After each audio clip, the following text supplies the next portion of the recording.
Live from New Delhi, you're watching DD India Live, India's voice to the world. I'm Abhishek Mahajan. Coming up in the next 30 minutes.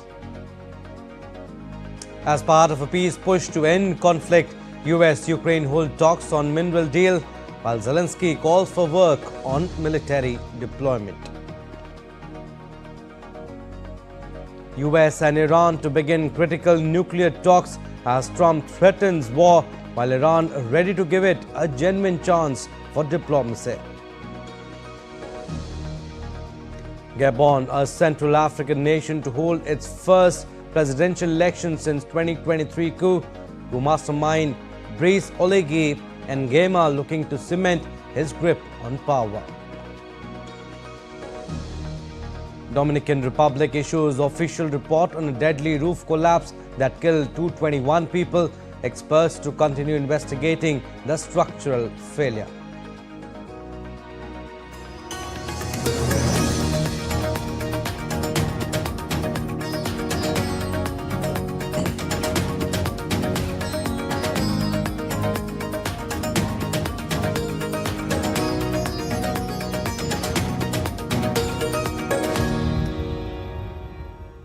Our top story, US and Ukrainian officials held tense talks on a proposal that would grant the US access to Ukraine's significant mineral wealth, including rare earth minerals like lithium, titanium and zirconium.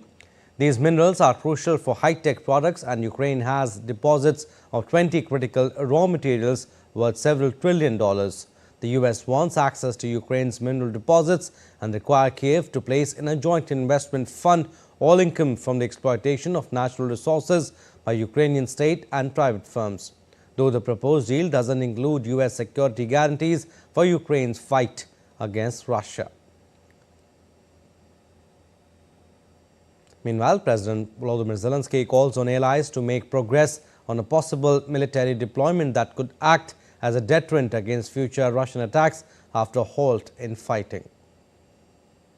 Ukraine has a shortage of air defense systems. You know that Patriot systems can effectively protect against ballistic threats.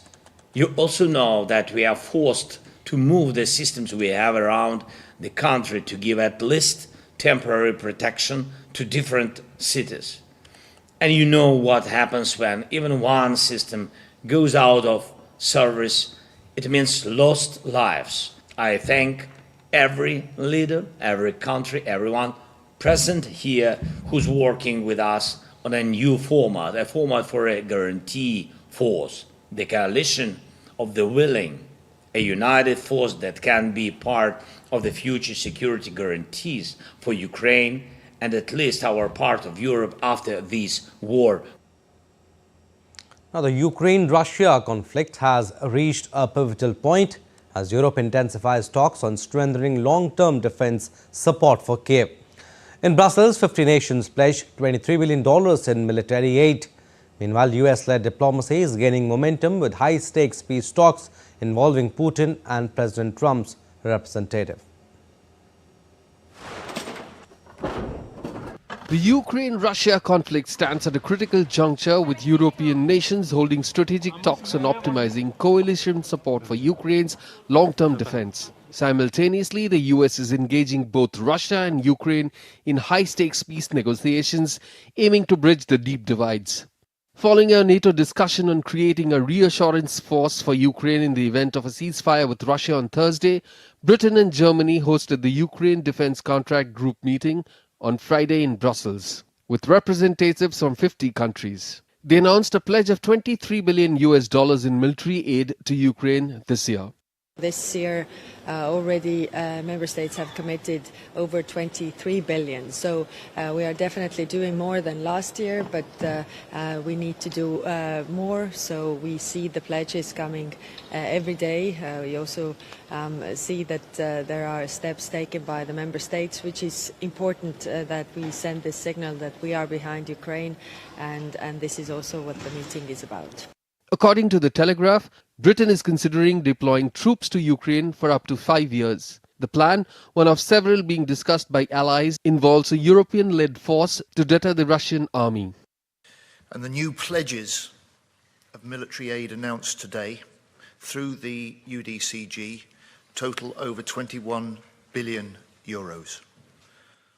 A record boost in military funding for Ukraine, and we're also surging that support to the frontline fight.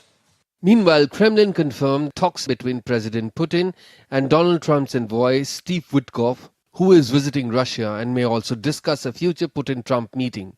Earlier, Putin's investment envoy Kirill Dmitriev met Witkoff in St. Petersburg. Amid ongoing diplomatic efforts, Russia's defense ministry on Friday accused Ukraine of launching 5 attacks on its energy infrastructure within 24 hours, violating the US brokered moratorium. Rabindra Chauhan's report for DD India.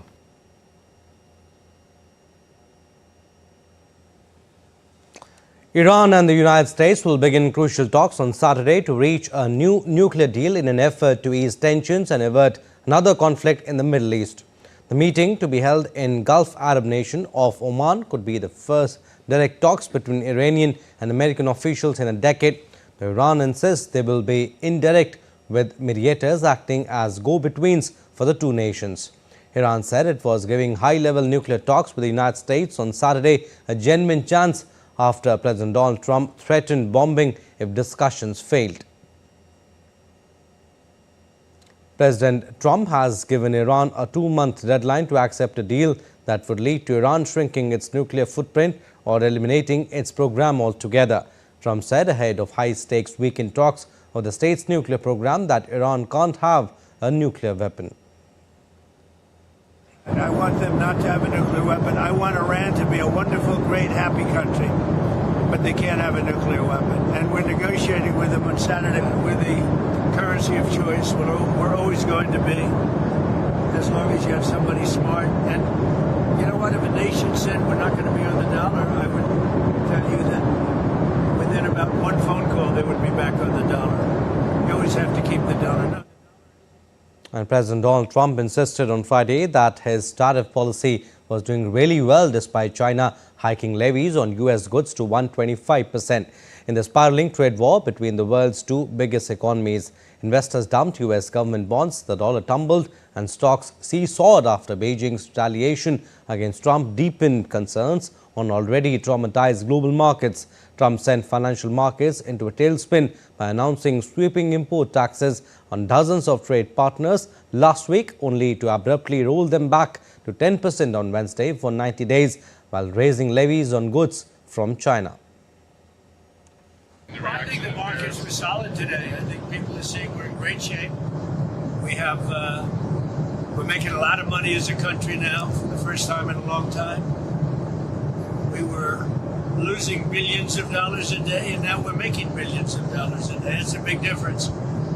And we then brought it down to 10%. And so that made it a little bit less, but I did that because I wanted to be fair to other people, to other countries. Meanwhile, the White House said later that Trump remained optimistic about a deal with China and added that 15 other countries have offers on the table during his 90-day pause in their tariffs. I won't reveal or get ahead of our trade team as these negotiations are obviously ongoing, but I can tell you very good progress has been made.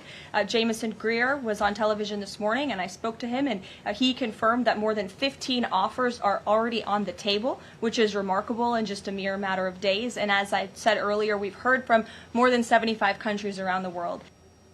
Now, global trade war is reshaping the alliances. On Friday, Chinese President Xi Jinping called on the European Union to join hands to maintain global rules and order, while other regional powers too are getting closer to China in view of emerging situation on trade front. On one hand, Trump called European Union very smart. He also said he would love to get a deal with China to end an escalating trade war. Besides raising fears of a global slowdown, Trump's tariff orders seem to be pushing to reshape global trade dynamics and regional alliances. On Friday, Spain's Prime Minister Pedro Sanchez was in Beijing, where he held talks with the Chinese President Xi Jinping. The Chinese president urged the EU to join hands with Beijing in defending globalization and maintaining global rules and order. However, Sanchez pushed for a more balanced relationship between Beijing and the EU. Sanchez also suggested that China and the United States needed to hold talks to defuse the situation. Trade wars do no good, nobody wins. And that's not just probably because I'm sure of it. The world needs the US and China to talk. As Trump targets China, the European Union and China have also begun negotiations over electric vehicle pricing.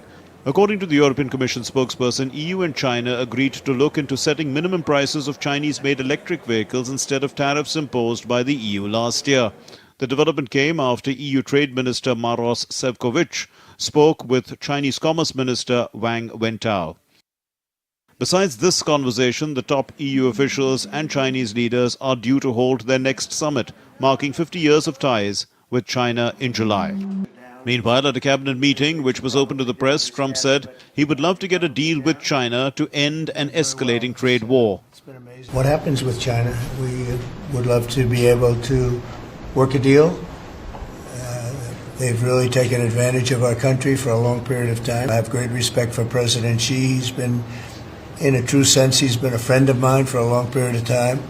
And I think that we'll end up working out something that's very good for both countries. At the same meeting, Trump also spoke about European Union, saying EU is very smart in holding off on tit-for-tat tariffs against the United States.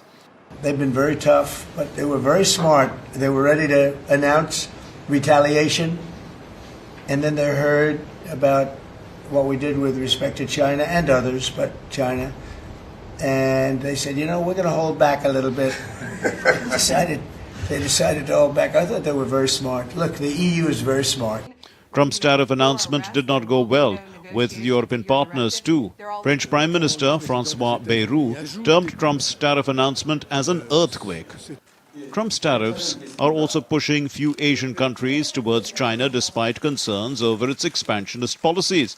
On March 30, 2025, the trade ministers of China, South Korea and Japan held a meeting in Seoul. The three countries agreed to closely cooperate for comprehensive and high-level talks on a South Korea-Japan-China free trade agreement deal to promote regional and global trade. It is necessary to strengthen the implementation of RCEP, in which all three countries have participated, and to create a framework for expanding trade cooperation among the three countries through Korea-China-Japan FTA negotiations. While in response to Trump's tariff, China on Friday hit back at the US and announced a decision to raise tariffs on US goods from 84% to 125%. While European Union decided to put countermeasures on US tariffs on hold for 90 days, China adopted a more aggressive approach, slapping counter tariffs without wasting any time. Fuzail Ahmed's report for DD India. A day after the U.S. Supreme Court directed Trump administration to facilitate release of man wrongly deported to El Salvador prison, speaking to reporters, President Donald Trump said that he would follow the Supreme Court's ruling. The U.S. Supreme Court directed the Trump administration on Thursday to facilitate the return to the United States of Gilmar Abrego Garcia, a Salvadoran man who the government has acknowledged was deported in error to El Salvador. Shifting focus, Gabon will hold its first presidential election on Saturday since a 2023 military coup, marking the final phase of the country's political transition and the return to constitutional order. Transitional President Brice Clotaire Oligui Nguema, who led the coup that ousted former President Ali Bongo Ondimba, is among the 8 candidates contesting the presidency.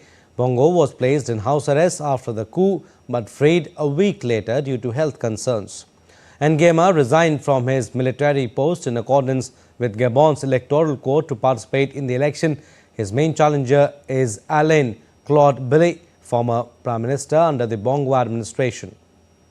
Other candidates include former 2023 presidential contenders Axel Stoffne Ebinga and Thierry Yuan Michel Ngoma. The only female candidate, Zainaba Nninga, has advocated for population growth and the promotion of traditional practices such as polygamy. The 14-day electoral campaign concluded on Friday with 8 candidates vying for the presidency. Polling stations are scheduled to open at 6 GMT and close at 1700 GMT with the result due on Sunday. The winner will serve a 7-year term, renewable once. Now, early voting in Ecuador commenced on Friday as ballot boxes were dispatched to the elderly and people with disabilities, paving the way for the presidential election slated for April 13th. Ecuador's Vote from Home initiative facilitated the early voting process for 662 voters above the age of 50 with substantial disabilities. The too close to call runoff vote features 37-year-old Daniel Noboa and 47-year-old rival Luisa Gonzalez, who is bidding to become the country's first woman president. The Electoral National Council is set to count all votes post the presidential vote on Sunday. More than 13 million Ecuadorians will vote to choose their leader for the next 4 years on April 13th.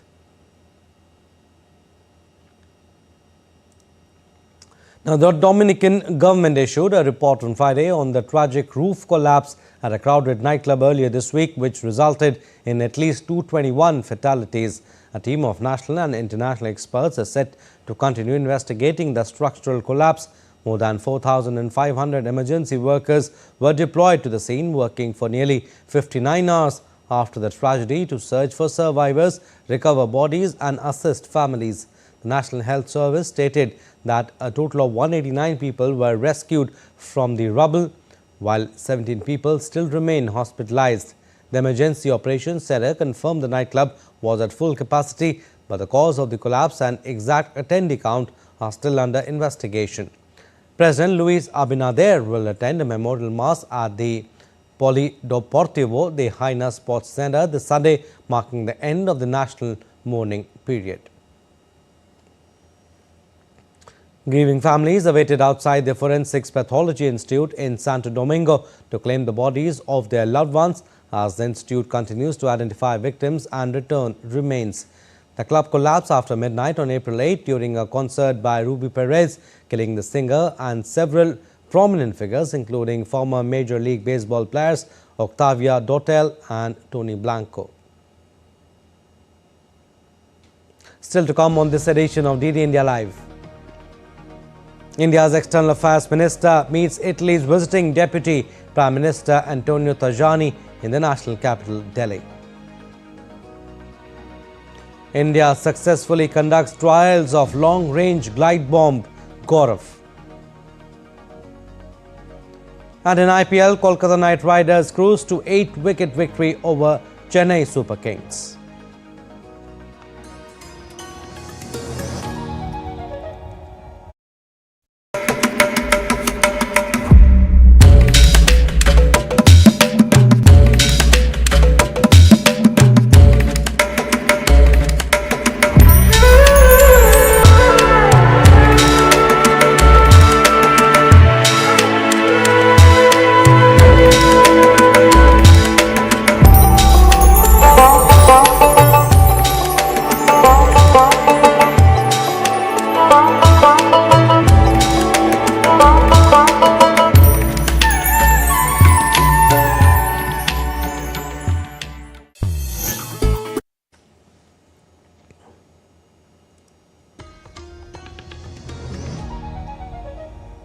Welcome back. You're watching DD India Live. I'm Abhishek Mahajan. President Draupadi Murmu arrived in Delhi after concluding her 4-day two-nation state visits to Portugal and Slovakia. During her visit to Slovakia in the second leg of her two-nation tour, President Murmu met her Slovakian counterpart Peter Pellegrini, Prime Minister Robert Fico and the Speaker of the Parliament, among other dignitaries, and held discussions on a range of issues concerning mutual cooperation. The two countries discussed cooperation in the emerging technology sphere such as space and artificial intelligence, and to explore further opportunities in sectors such as cyber security.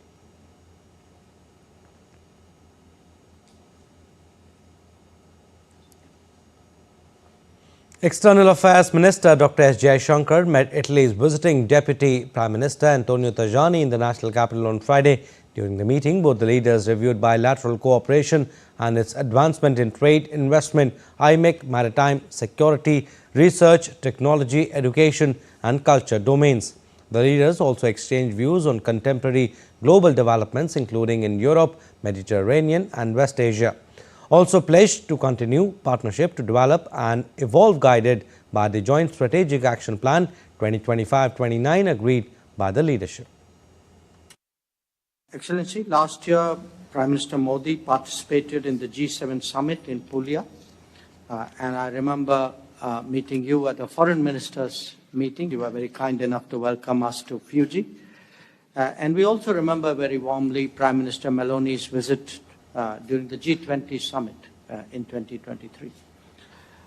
Last year, our Prime Ministers agreed on a joint strategic action plan. Our responsibility is to implement that plan, to take it forward, to make sure that the roadmap for the partnership that it has created is fully and exhaustively explored. Your visit gives us that opportunity.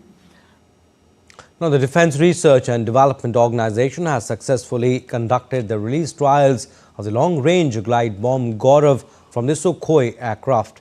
The release trials, which were conducted for 3 days starting March 8, mark a significant milestone in enhancing India's precision strike capabilities. During the trials, the weapon was integrated to multiple stations in different warhead configurations with land target on island. The trials successfully demonstrated range close to 100 kilometers with pinpoint accuracy. Gaurav is a 1000 kg class glide bomb designed and developed indigenously by Research Centre Imarat Armament Research and Development Establishment and Integrated Test Range, Chandipur. Business updates now. The 8th meeting of the AITIGA Joint Committee to review the ASEAN-India Trade in Goods Agreement hosted by India concluded on Friday. The meeting, which began on April 7, was conducted in a hybrid format. In a statement, the Ministry of Commerce and Industry said the committee's primary objective was to advance the ongoing review of the AITIGA, aiming to modernize the agreement to be more effective, user-friendly and conducive to trade. The meeting saw participation from delegates representing ASEAN countries, including Brunei, Cambodia, Indonesia, Laos PDR, Malaysia, Myanmar, Philippines, Singapore, Thailand and Vietnam. Now, Nepal's Prime Minister KP Sharma Oli emphasized the need for government-private sector collaboration to achieve national goals at the Federation of the Nepalese Chambers of Commerce and Industry's 59th Annual General Meeting. Nepal's PM assured support for the private sector as it was moving ahead with confidence for development and prosperity. He also said that the government has been formulating policies and laws based on the suggestions given by the private sector.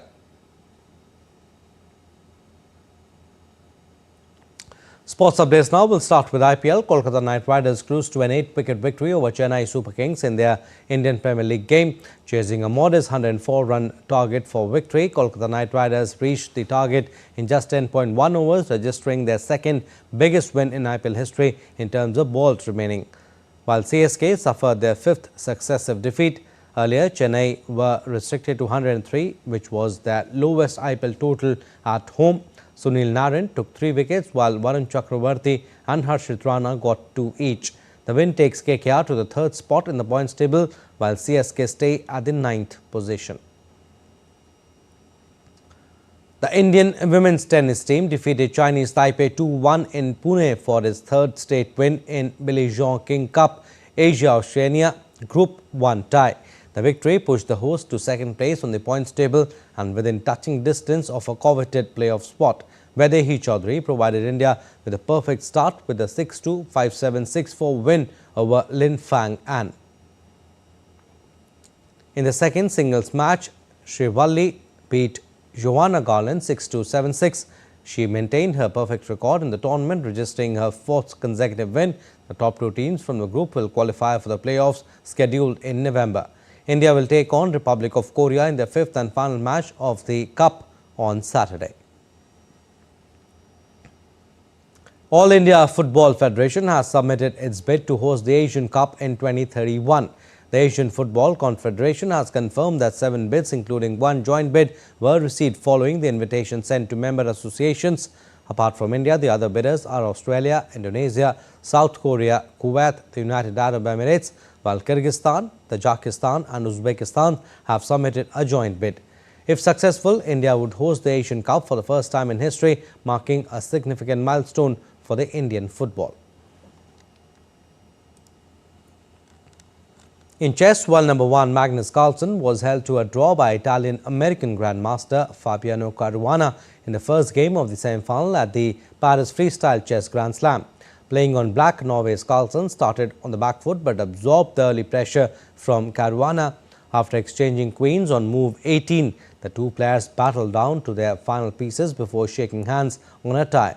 In other semi-final, Germany's Vincent Keimer and American Hikaru Nakamura also played out a draw, shaking hands after only 40 moves, with neither player overtly keen to risk breaking the stalemate ahead of the second leg. And in football, the esteemed Dutch soccer coach Leo Beenhakker, renowned for his successful stints with top European clubs and national teams, passed away on Thursday at the age of 82. The Dutchman coached clubs such as Feyenoord and Ajax Amsterdam, as well as Saudi Arabia, Trinidad and Tobago and Poland national teams. He led Ajax to the Eredivisie title twice before winning the Dutch top flight again with Feyenoord in 1998. However, Beenhakker's most successful stint came at Madrid, where he won 3 La Liga titles, 1 Copa del Rey and 2 Super Copa trophies. Well, that's all for this edition of DD India Live, but do let us know your thoughts on the news of the day. For those on the go, you can get all the latest news and updates from India and across the world on DD India mobile app. The app is available on both Android and iOS. Scan the QR code on the screen to download now. And we'll be back with more news as it breaks here on DD India. I'm Abhishek Mahajan. From all of us here in Delhi, thanks for watching DD India Live.